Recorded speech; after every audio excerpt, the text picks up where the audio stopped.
નમસ્કાર, આધ્યાત્મિક મહાશક્તિમાં હું મોનાલી સોની આપ સૌનું સ્વાગત કરું છું। આજે આપણો વિષય છે ખીચડી।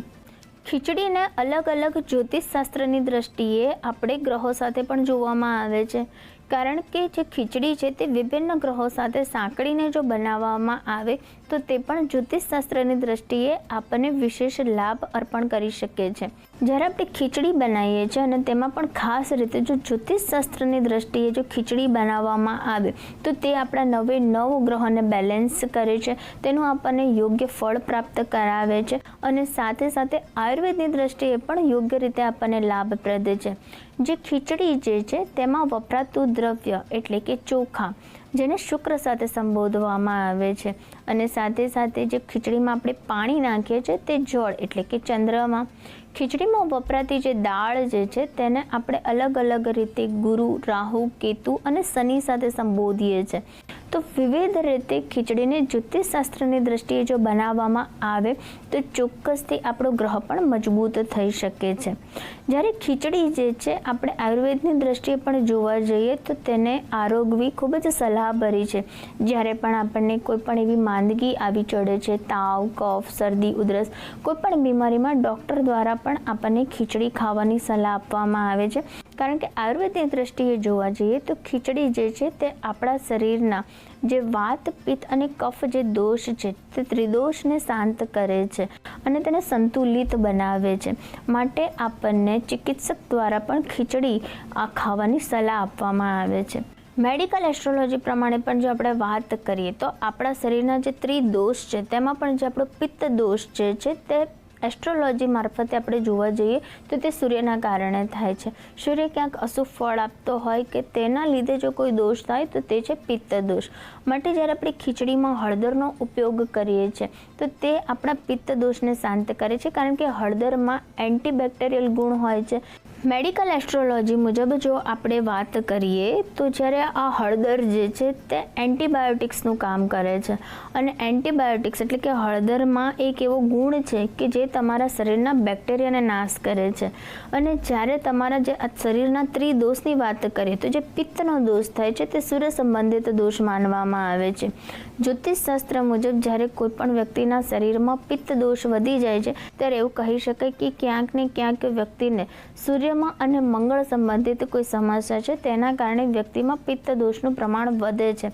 ત્યારે ખીચડીમાં તમે હળદરનો ઉપયોગ કરો છો તે તમારા પિત્ત દોષને નાશ કરે છે। સાથે સાથે ખીચડીમાં વપરાતા ચોખા અને પાણી પણ તમને ખૂબ જ પાચક્ય કહેવામાં આવે છે, પાચક દ્રવ્ય ગણવામાં આવે છે, જેના લીધે પણ તમારા શરીરની જે ડાયજેસ્ટિવ સિસ્ટમ છે તે સુધરે છે।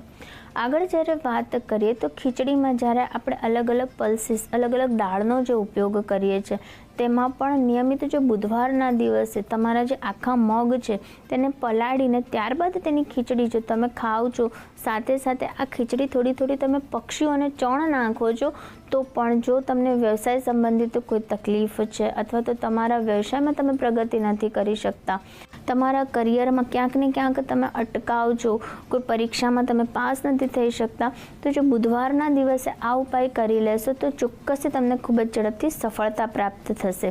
સાથે સાથે વાત કરીએ તો આપણા જે શાસ્ત્રો છે તેમાં એવું કહેવાય છે કે જે 7 દિવસ છે તેમાં પણ ખાસ કરીને ગુરુવારના દિવસે તમારે ખીચડી ન બનાવવી જોઈએ।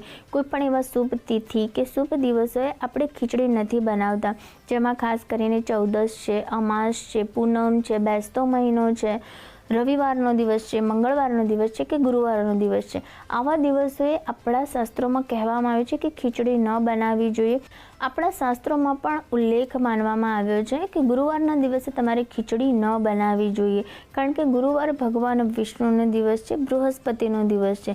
બૃહસ્પતિ એટલે જે સુખાકારીનો દિવસ છે, આ દિવસે તમારે ખીચડી ઘરે ન બનાવવી જોઈએ, અથવા તો જો તમે ખીચડી બનાવો છો તો ખાસ કરીને તમારે તેમાં પીળા કલરની દાળનો ઉપયોગ કરીને, જે ચણાની દાળ છે અથવા તો અરહરની દાળ, તમારે તેનો બનાવી અને ખીચડી બનાવવી જોઈએ। આ રીતે જો તમે ખીચડી બનાવો છો તો ગુરુ ગ્રહ પણ મજબૂત થાય છે અને તમને ગુરુ સંબંધિત જે સમસ્યા છે તે દૂર થાય છે। જ્યારે આપણે આપણા જે ખીચડી બનાવીએ છીએ ત્યારે જ્યારે તેમાં આપણે તેજ પત્તા છે, લવિંગ છે, મરિયા છે, અજમો છે, જીરું છે, રાઈ છે વગેરે જેવા જે તેજ મસાલાઓનો આપણે ઉપયોગ કરીએ છીએ તે આયુર્વેદની દ્રષ્ટિએ પણ આપણને એટલો જ ફાયદો અપાવે છે, સાથે સાથે આપણા શરીરમાં બનતા જે આ ત્રિદોષ છે તેનો પણ તે નાશ કરે છે. તમે જોયું હશે કે કેટલાક ધાર્મિક જે જગ્યાઓ છે ત્યાં આગળ શનિવારના દિવસે ખીચડીનો ભંડારો થાય છે, ખીચડીનું વિતરણ કરવામાં આવે છે. તેની પાછળ પણ એક જ્યોતિષશાસ્ત્ર મુજબ એક તથ્ય રહેલું છે. જે મજૂર વર્ગ જે છે, જે ખૂબ જ મજૂરી કરીને પોતાના ઘરનું ભરણ પોષણ કરે છે અને ત્યારે તેમની પાસે કોઈ પણ સાધન સંપત્તિ નથી હોતી, ત્યારે માત્ર ખીચડી જ તેમનો સહારો બને છે અને ખીચડી આરોગીને તે લોકો સ્વસ્થ પણ રહે છે અને પોતાના પેટની ભૂખ પણ સંતોષે છે. માટે જે શનિ ગ્રહ છે તેને ખીચડી સાથે સંબોધવામાં આવે છે. માટે શનિવારના દિવસે અવશ્ય તમારે ખીચડી ઘરે બનાવીને તમારે તે ગ્રહણ કરવી જોઈએ. ખાસ કરીને તમારે ખીચડીમાં કાળા અડદ પલાળીને તમારે તે ખીચડીમાં નાખવા જોઈએ અને ખીચડી તમારે શનિવારના દિવસે કાળા અડદ અને ચોખાની બનાવવી જોઈએ. આ ખીચડીને તમે ખાઓ છો અથવા તો તમે લોકોમાં વહેંચો છો તો પણ શનિ સંબંધિત જે સમસ્યા છે તે તમારી દૂર થાય છે અને સાથે સાથે તમારો શનિ ગ્રહ પણ મજબૂત બને છે. આવી જ રીતે જ્યારે તમે વાર મુજબ ખીચડી બનાવો છો, જેમ કે સોમવારનો દિવસ છે ત્યારે તમારે મગની દાળ અને ચોખાની ખીચડી બનાવી, મંગળવારના દિવસે તમારે મસૂરની દાળનો ઉપયોગ કરવો, બુધવારના દિવસે તમારે મગ જે છે આખા તેનો ઉપયોગ કરવો જોઈએ, ગુરુવારના દિવસે તમારે ચણાની દાળનો ઉપયોગ કરવો જોઈએ, શુક્રવારે તમારે માત્ર જે ચોખા છે તેની સાથે તમારે પીળી જે મોગરની દાળ આવે છે તેનો ઉપયોગ કરવો જોઈએ, શનિવારના દિવસે તમારે કાળા અડદનો ઉપયોગ કરવો જોઈએ. આ રીતે જો તમે વાર મુજબ ખીચડી બનાવશો તો તમને આયુર્વેદની સાથે સાથે તમને જે જ્યોતિષશાસ્ત્ર છે તે મુજબ પણ તમારા ગ્રહો શુભ ફળ આપશે. ખીચડીનું તમે બનાવીને શનિવારના દિવસે વિતરણ કરો છો તો જો કોઈ પણ કાર્યમાં તમારી રૂકાવટ આવે છે અથવા તો તમને તમારા જીવનમાં શનિની સાડાસાતી કે ઢૈયાનો પ્રકોપ છે, જેના કારણે વારંવાર તમારા માન સન્માનમાં હાનિ પહોંચે છે, તમારા કાર્યોમાં રૂકાવટ આવે છે, વિઘ્ન આવે છે, તો શનિવારના દિવસે તમે ખીચડીનું વિતરણ કોઈ પણ શુભ સ્થાન ઉપર ઊભા રહીને કરો છો તો શનિગ્રહ પણ તમારો મજબૂત બને છે. આવી રીતે ખીચડીના વિશેષ ઉપાયો કરીને પણ તમે જ્યોતિષશાસ્ત્ર મુજબ તમારા ત્રિદોષને શાંત કરી શકો છો અને તમારા ગ્રહોને પણ મજબૂત બનાવી શકો છો. નમસ્કાર.